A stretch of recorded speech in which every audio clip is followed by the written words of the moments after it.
আসসালামু আলাইকুম। আমি মোহাম্মদ সাদমান হোসেন তৌকির। আজ ১ সেপ্টেম্বর ২০২৫। আমি দাঁড়িয়ে আছি আমার বাড়ির পিছনে ঘাসের চাদরে পরিপূর্ণ একটা জায়গায়। খুব সুন্দর। পশ্চিম আকাশে সূর্য অনেকটা এখন অস্তপ্রায়। ক্যামেরায় ঠিকভাবে দেখা যাচ্ছে না। তো যেটা বলতে চাচ্ছি,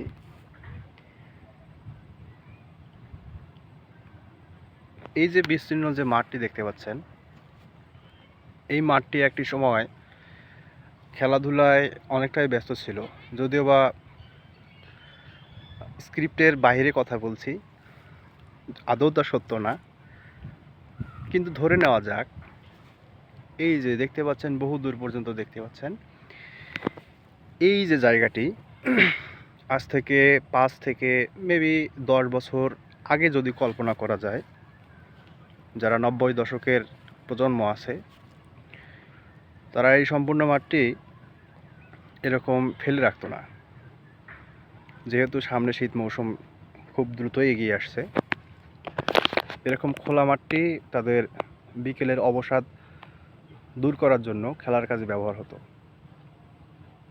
কিন্তু প্রযুক্তির বদৌলতে আমরা সবাই অনেকটা আধুনিক হয়ে গেলাম এবং এরই মাধ্যমে আমরা ফেসবুক, বিভিন্ন সার্ভাইভাল গেম সহ অনেক বিনোদনমুখর প্ল্যাটফর্মে আমরা শিফট হলাম। ফলস্বরূপ আমরা চিন্তাভাবনা অনেকটা অগ্রগতি করতে পারছি কি না জানি না, তবে এতটুকু নিশ্চিত যে আমরা শৈশবের বিকেলটিকে খুব কাছ থেকে হারিয়ে ফেলছি। আমি নিজেও খেলাধুলায় অতটা নিয়মিত ছিলাম না। আমি আমার বাড়ন্ত বয়সে অনেক কম বেশি সমস্যার সম্মুখীন ছিলাম, যার বদৌলতে খেলাটা সেইভাবে হয়ে ওঠেনি।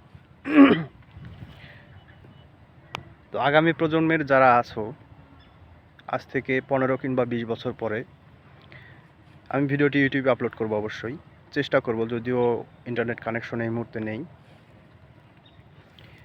তোমরা এই সময়গুলো খালি পায়ে এরকম ঘাস দেখলে একটু সময় ব্যয় করে হাঁটাহাঁটি করার চেষ্টা করবে। বৈজ্ঞানিকভাবে অনেক গবেষণায় প্রমাণিত হয়েছে, খালি পায়ে হাঁটলে অনেকটা শরীরের অতিরিক্ত গ্যাস, ক্ষতিকারক যে বিষয়গুলো আছে, অনেকটা নিঃসৃত হয়।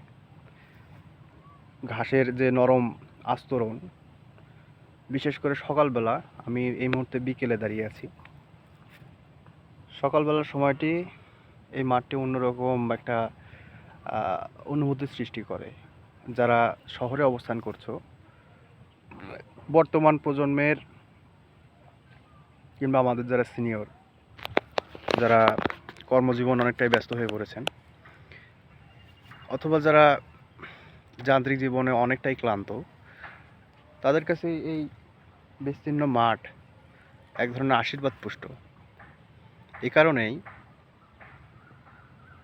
সবসময় চার দেয়ালের মাঝে বন্দি, একই রুটিন। এমনিতেও আমরা জানি ঢাকা শহরে সেরকম গা জুড়ানোর মতো জায়গা আদৌ নেই, থাকলেও হয়তো রেস্টুরেন্ট সেই একই স্ট্রাকচার। তো যারা তোমরা আসবে ভবিষ্যতে, তারা এরকম বিকল্পগুলো নিজের সাধ্যমতো উপভোগ করার চেষ্টা করবে। আশা রাখি তোমরা ভালো করবে। ধন্যবাদ।